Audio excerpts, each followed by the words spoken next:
kababayan, bago pa man kayo mag-scroll pababa o lumipat sa ibang video, pakinggan ninyo muna ito ng mabuti dahil ang video na ito ngayon ay para sa inyo.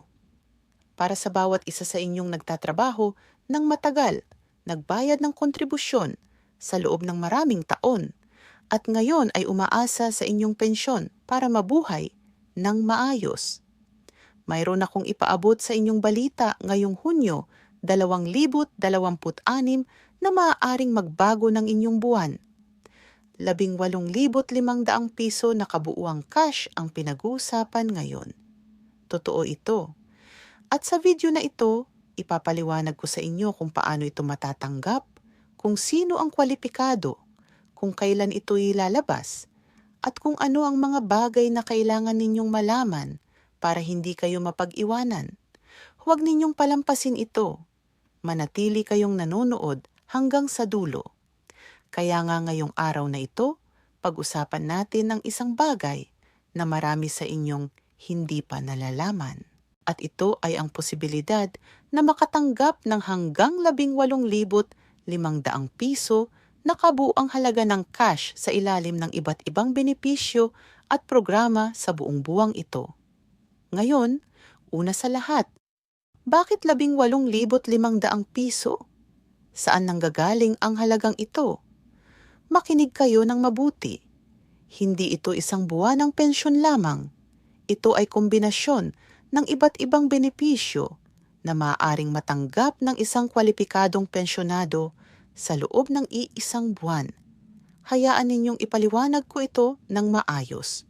Una, ang regular na monthly pension para sa isang SSS pensyonado na may maayos na record ng kontribusyon. Sabihin nating humigit kumulang 30 taon ng serbisyo at may average monthly salary credit na nasa 15,000 piso.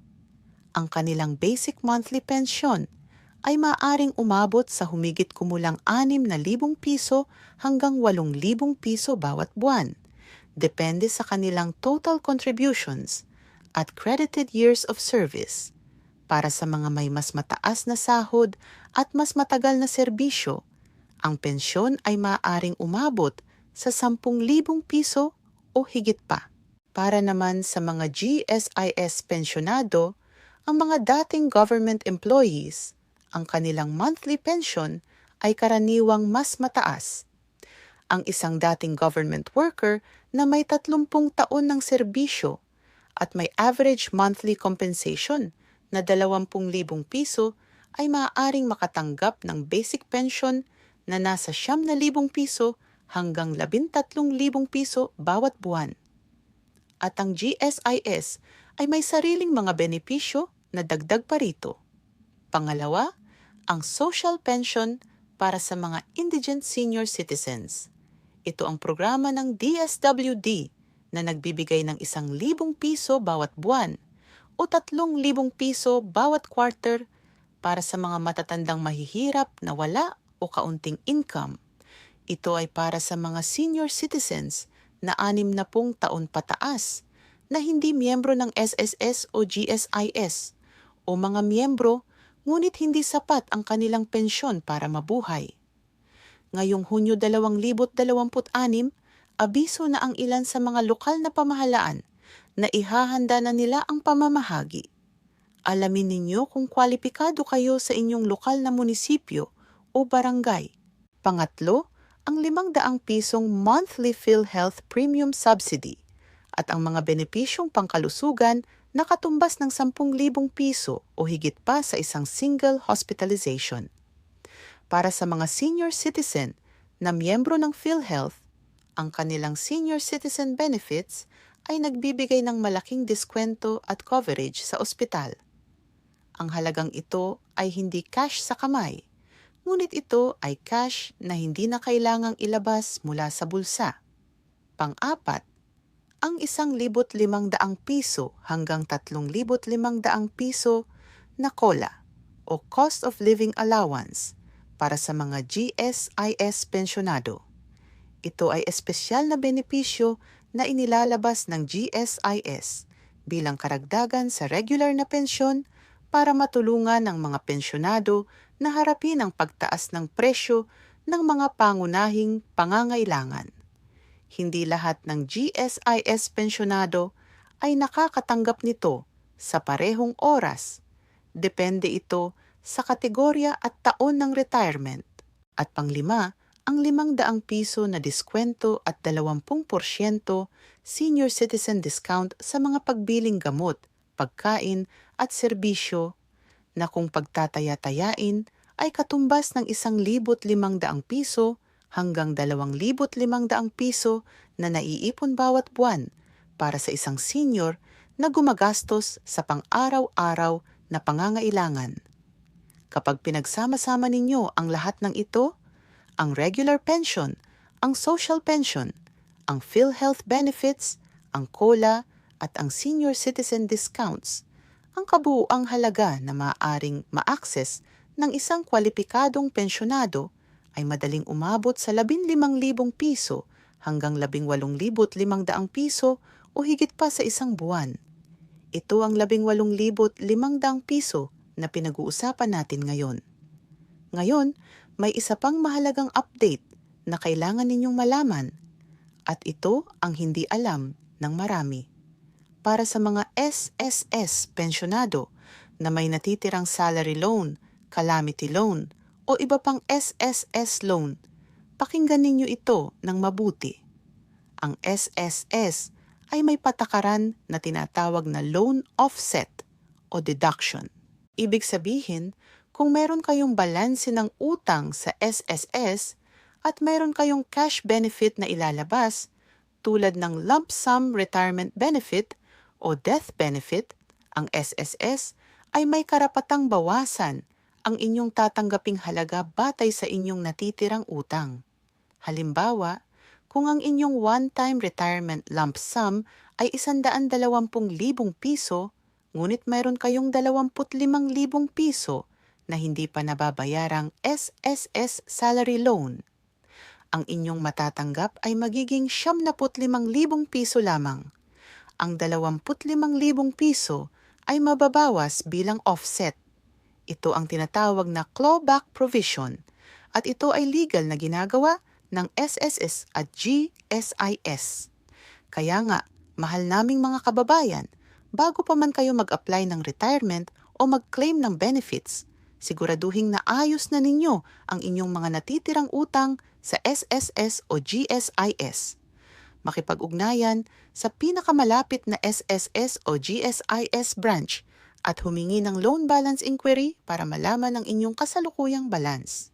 Huwag hayaang mabigla kayo sa araw na inyong matanggap ang inyong tseke o ang inyong bank credit at mas mababa ang halaga kaysa sa inaasahan. Alamin ninyo ngayon mismo. Ito ang hindi alam ng marami at gusto kong ibahagi ito ngayon. Para sa mga SSS pensyonado, ang buwanang pensyon ay karaniwang kredito sa inyong UMID card account o sa inyong designated bank account sa ika-4 na linggo ng bawat buwan.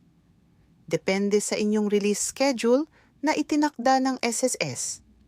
Mayroon silang 3 grupo ng release dates batay sa huling 2 digit ng inyong SSS number. Para sa mga GSIS pensyonado naman, ang pamamahagi ng pensyon ay karaniwang nangyayari sa ika-15 at ika-30 ng buwaan o sa pinakamalapit na banking day kung ang nasabing petsa ay nahulog sa holiday o weekend. Ngayong Hunyo 2026, may ilang adjustment sa release schedules dahil sa ika-12 ng Hunyo ay isang holiday, ang Araw ng Kalayaan. Kaya, kung ang inyong scheduled pension release ay nahulog sa araw na iyon o kalapit na banking day, malamang ay ilipat ito sa susunod na business day. Huwag kayong mag-alala kung hindi pa dumating ang inyong pension sa dating petsa. Abangan lamang ang susunod na araw na bukas ang bangko at i-check ang inyong account. Inirerekomenda ko sa lahat ng mga pensyonado na mag-enroll sa SSS or GSIS online portal para real-time na makita ninyo ang status ng inyong pension release. Ito ay libre at madaling gamitin. Mahal naming mga kababayan, may isa pang mahalagang update tungkol sa GSIS na gusto kong ibahagi sa inyo. Ang GSIS ngayong taon ay nagpapatuloy ng kanilang GSIS Assistance to Retirees o ang STAR program. Sa ilalim ng STAR program, ang mga kwalipikadong GSIS retiree na may edad 70 pataas ay maaaring makatanggap ng espesyal na one-time cash assistance. Ang halaga ay mula 5,000 piso hanggang 10,000 piso, depende sa edad bracket at sa inyong nakaraang serbisyo sa gobyerno. Bukod pa rito, ang mga GSIS pensyonado na nasa edad 80 taon pataas ay may espesyal na additional pension supplement na nagbibigay ng karagdagang 2,000 piso hanggang 5,000 piso bawat buwan. Ito ay para kilalanin ang kanilang matagal na serbisyo sa bansa. Kung hindi pa ninyo nalalaman ang inyong eligibility sa STAR program o sa inyong age-based supplements, makipag-ugnayan sa pinakamalapit na GSIS Service Center o tawagan ang GSIS hotline sa 8847-4747. Maaari rin kayong bumisita sa kanilang website sa gsis.tuldok.gov.ph para sa pinakabagong impormasyon. Ngayon, pag-usapan natin ang isang bagong grupo na nais kong bigyang pansin, ang mga bagong retirado. Kung kayo ay nag-retire ngayong 2025 o 2026 at ikaw ay SSS member, mahalaga na malaman ninyo ito. Ang inyong first pension check ay karaniwang dumarating sa loob ng 2 hanggang 3 buwan mula sa petsa ng inyong retirement application. Ito ay normal na proseso ng SSS, kaya hindi ibig sabihin na may problema kung hindi pa dumating ang inyong pensyon sa unang buwan. Ang SSS ay nag-aanunsyo din ngayong taon ng pagpapabilis ng kanilang processing. Layunin nilang maibaba ang waiting time sa 40 araw o mas maikli. Kung lagpas na sa 6 na buwan at hindi pa kayo nakakatanggap ng inyong pension, pumunta na kayo sa SSS branch at alamin ang status ng inyong application. Magdala ng inyong SSS ID, inyong application form at inyong retirement documents. Pakinggan ninyo itong mabuti sapagkat ito ang seksyon ng aming video na tungkol sa pag-iingat sa mga pandaraya at scam. Nakalulungkot na sabihin, ngunit maraming mga mandaragdag at manloloko ang gumagamit ng pangalan ng SSS, GSIS at ng gobyerno para linlangin ang ating mga kababayan, lalo na ang mga pensyonado na kadalasay ay hindi nakagamit ng internet o hindi pamilyar sa mga bagong paraan ng pandaraya. Ito ang mga palatandaan ng scam na kailangan ninyong makilala. Una, kung may tumawag sa inyo at nagpakilalang empleyado ng SSS o GSIS at humingi ng inyong password, OTP o personal na impormasyon, huwag ibigay. Ang tunay na SSS at GSIS ay hindi kailanman hihiling ng inyong password sa telepono. Pangalawa, kung may nagpadala sa inyo ng text message o Facebook message na nagsasabing may pondo kayong naghihintay at kailangan kayong magbayad ng processing fee bago ito mapalabas, scam ito. Ang SSS at GSIS ay hindi kailanman huhumingi ng bayad bago ilabas ang inyong benepisyo. Walang processing fee, walang activation fee, walang admin charge. Pangatlo, kung may nagpapanggap na opisyal ng barangay o ng gobyerno at nagbibigay ng listahan ng pangalan para mag-apply ng dagdag na benepisyo sa kapalit ng bayad, mag-ingat kayo. Ang lahat ng lehitimong programang panggobyerno ay libre ang application at hindi kailanman nangangailangan ng middleman. Kung kayo ay nakontak ng kahina-hinalang individual na nagpapanggap na kinatawan ng SSS, GSIS o DSWD, iulat ito sa inyong lokal na pulisya o sa SSS/GSIS hotline. Mahal namin kayo at gusto naming protektahan kayo mula sa mga taong gustong manlamang sa inyong pinagtiisan.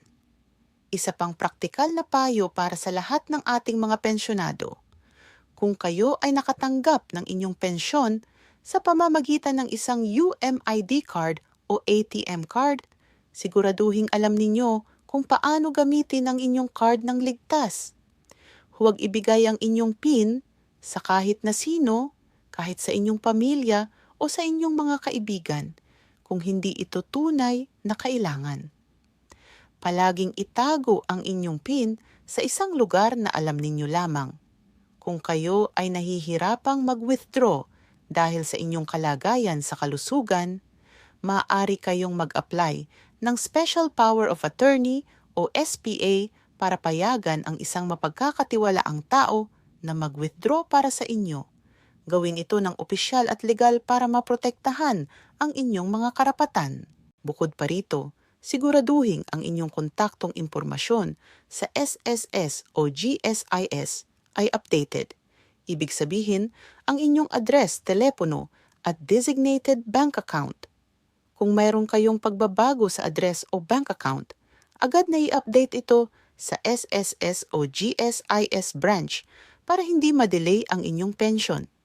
Ngayon, may isa pang mahalagang update para sa ating mga senior citizens na hindi miyembro ng SSS o GSIS. Ang DSWD ay nagpapatuloy ng kanilang pag-implement ng Expanded Social Pension Program ngayong 2026. Ang programa ay nagbibigay ng 1,000 piso bawat buwan o 3,000 piso bawat quarter para sa mga indigent senior citizens na 60 taon pataas na wala silang sapat na income o suporta. Ngayong Hunyo 2026, ang iba't ibang lokal na pamahalaan ay nag-aanunsyo ng pamamahagi ng social pension para sa ika-2 quarter ng taon. Ang pamamahagi ay karaniwang ginagawa sa lokal na barangay hall o sa designated na pamamahagi site na itinakda ng munisipyo. Kung ikaw o ang inyong kilala ay maaring kwalipikado para sa social pension, makipag-ugnayan sa inyong barangay captain o sa inyong lokal na DSWD office para malaman ang proseso ng pag-apply. Ang mga dokumentong kailangan ay karaniwang kinabibilangan ng birth certificate, isa sa mga katibayan ng residency, at isang affidavit ng kawalan ng regular na income. Huwag ninyong palampasin ang pagkakataong ito na makatanggap ng tulong na inyong nararapat. Mahal naming mga kababayan, gusto ko ring banggitin ang kahalagahan ng PhilHealth para sa lahat ng mga pensyonado. Ang bawat SSS pensyonado ay automatikong naka-enroll sa PhilHealth bilang lifetime member. Ibig sabihin, kapag kayo ay nag-retire na at nagsimulang makatanggap ng pensyon, ang inyong PhilHealth coverage ay nagpapatuloy ng walang karagdagang premium na babayaran mula sa inyong sariling bulsa. Para naman sa mga GSIS pensyonado, pareho rin. Ang inyong PhilHealth premium ay karaniwang deducted na mula sa inyong pension bago pa man ito maibigay sa inyo. Ngunit kailangan ninyong malaman na ang inyong PhilHealth ID ay kailangan na i-update para irehistro kayo bilang senior citizen para maaari kayong makinabang sa mas mataas na coverage at sa espesyal na senior citizen benefits. Kung kayo ay na-hospitalize at gumagamit ng PhilHealth, siguraduhing sinabi ninyo sa ospital na senior citizen kayo at PhilHealth member kayo. Ang inyong benepisyo ay maaaring sumasaklaw sa malaking bahagi ng inyong hospital bill, kabilang ang room, laboratory, at gamot. Ito ang hindi alam ng marami, at gusto kong maging malinaw tungkol dito. Ang inyong pensyon ay hindi isang regalo. Hindi ito tulong na nanggagaling sa kabutihan ng gobyerno. Ito ay isang karapatan na inyong pinagsikapan. Ito ang kabayaran para sa inyong mga tao ng pagtatrabaho, para sa inyong mga kontribusyon sa sistema, para sa inyong serbisyo, sa inyong pamilya, at sa inyong bansa. Kaya naman, huwag kayong mahiyang i-follow up ang inyong mga benepisyo. Huwag kayong mag-atubiling pumunta sa SSS o GSIS office at itanong ang inyong kalagayan. Huwag kayong mahiyang humingi ng tulong mula sa mga lokal na opisyal para malaman ang inyong mga karapatan bilang senior citizen. Kayo ay hindi nangangailangan ng pabor. Kayo ay nangangailangan ng inyong karapatan. Bago ko tapusin ang video na ito, nais ko pang ibahagi ang isa pang praktikal na payo na mahalaga para sa lahat ng ating mga pensyonado. Kung kayo ay plano ring kumuha ng SSS o GSIS loan, sabihin natin kailangan ninyo ng dagdag na pondo para sa medikal na gastos o para sa pang-araw-araw na pangangailangan. Siguraduhin ninyong naiintindihan ang deduction sa inyong pensyon. Halimbawa, kung kukuha kayo ng SSS Pensioner Loan na 24,000 piso, ang inyong bulta ay mababawasan ng 1,000 piso bawat buwan sa loob ng 24 na buwan hanggang sa mabayaran ang utang. Ibig sabihin, kung ang inyong basic pension ay 7,000 piso bawat buwan, ang inyong matatanggap pagkatapos ng deduction ay magiging 6,000 piso lamang. Ito ay hindi masama kung kailangan mo talaga ang pondo, ngunit kailangan mong planong maayos para hindi mabigla. Alamin ang eksaktong halaga ng bawat buwan ng deduction bago ka mag-sign ng anumang loan documents.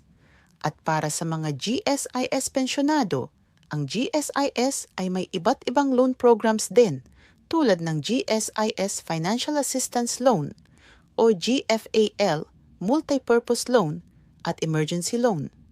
Ang mga ito ay may kani-kanilang interest rates at repayment terms.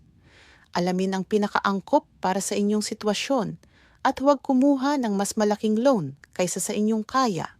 Mahal naming mga kababayan, papalapit na tayo sa katapusan ng ating video ngayon at nais ko kayong iwan ng mga salitang galing sa puso. Maraming taon na ang inyong pinagdaanan. Maraming pagod, maraming sakripisyo, maraming araw na nagpuyat kayo para sa inyong pamilya, para sa inyong trabaho, at para sa inyong bansa. Ngayon, ito ang inyong panahon. Ito ang panahon na ang bansa ay nagbabayad ng utang nito sa inyo. Huwag ninyong hayaan ang sinuman na magnakaw ng inyong kinita. Huwag ninyong hayaan ang mga manloloko na samantalahin ang inyong tiwala. At huwag kayong mahiyang i-claim ang bawat pisong inyong nararapat. Ang inyong pensyon ay simbolo ng inyong dignidad. Ito ay patunay na ang inyong buhay at ang inyong mga tao ng serbisyo ay may halaga. At kayo, ang bawat isa sa inyong nakikinig ngayon, kayo ay mahalaga. Hindi lamang sa inyong pamilya, kundi sa buong Pilipinas. Mga minamahal naming taga-suporta at kababayan, kung natutunan kayo ng kahit isang bagay mula sa video na ito ngayon, hinihiling ko sa inyong ibahagi ito. I-share ninyo ito sa inyong mga kakilala, sa inyong mga kasamahan sa komunidad, sa inyong mga kapitbahay na maaaring nangangailangan ng impormasyong ito. Dahil ang kaalaman ay ang pinakamahalagang bagay na maaari ninyong ibigay sa isang kapwa. At kung hindi pa kayo nakasubscribe sa channel na ito, mangyaring pindutin ang subscribe button at ang notification bell para sa tuwing may bago kaming update tungkol sa inyong mga benepisyo, magiging una kayong makakaalam. Libre ito at ginagawa namin ito para sa inyo. Ang aming pangako sa bawat isa sa inyo ay ito. Sa bawat update na mahalaga para sa inyong kapakanan, nandito kami para iparating ito sa inyo sa pinakasimpleng paraan. Walang teknikal na salita na hindi maipaliwanag. Walang benepisyo na hindi namin itatampok. At walang araw na makakalimutan namin kung para kanino ang channel na ito. Ito ay para sa inyo. Sa bawat isa sa inyong naghintay, nagtiis at patuloy na umaasa. Maraming salamat sa inyong pakikinig ngayon. Hanggang sa susunod na video, ingatan ninyo ang inyong kalusugan, ingatan ninyo ang inyong mga sarili, at huwag kalimutang kayo ay may karapatang mabuhay ng may dignidad at kasaganaan. Magpaalam na kami sa ngayon at hanggang sa muli. Mahal namin kayong lahat